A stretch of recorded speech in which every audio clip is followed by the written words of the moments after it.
नमस्कार दोस्तों। रात्रि के लगभग 2 बज रहे थे। शहर लियाफ में लिपटा सुकून भरी नींद की गहरी आगोश में पड़ा था। हाड़ कंपाती और ठिठुरन भरी ठंड में सड़कें खामोश पड़ी थीं।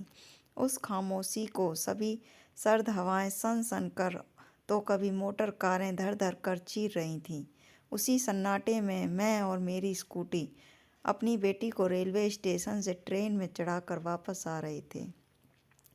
चूँकि काली स्याह रात थी, डर तो बहुत लग रहा था क्योंकि बेटी की ट्रेन तो बनारस के लिए निकल चुकी थी।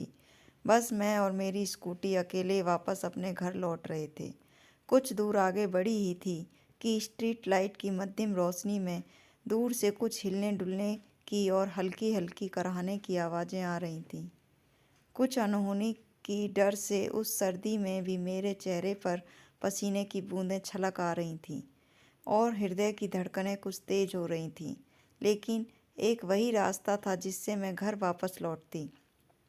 इसी कारण मैं धीरे धीरे हिम्मत जुटाकर आगे बढ़ी। पास आने से कुछ ज़्यादा साफ नज़र नहीं आ रहा था। ना चाहते हुए भी मैंने अपनी स्कूटी रोकी और आगे बढ़ने की भरपूर हिम्मत जुटाई। पास जाने पर मेरे मुंह से अनायास ही ओहो निकल आई। मैंने देखा एक विकसित महिला जिसे ना खुद की सुध है ना उसे माँ बनने का बोध है।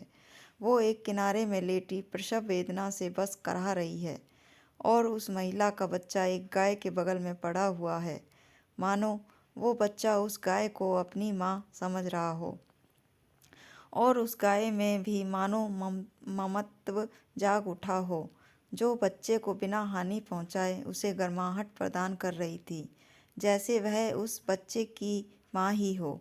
देखकर ऐसा लग रहा था मानो गाय ने अपने आप को ठंड से बचाने के लिए उस चिथड़े की बगल में शरण लिया था, जो उस विकसित महिला के सड़क पर से चुन चुन कर जमा किया था, जिसकी वजह से उस बच्चे को मानो गाय सी माँ मिल गई थी। सहसा मेरा ध्यान टूटा और मैंने अपना घर जाने का इरादा त्याग कर सबसे पहले सरकारी हॉस्पिटल जो बगल में था वहाँ जाकर उस माँ और बच्चे को भर्ती कराया। फिर मैं घर वापस आई।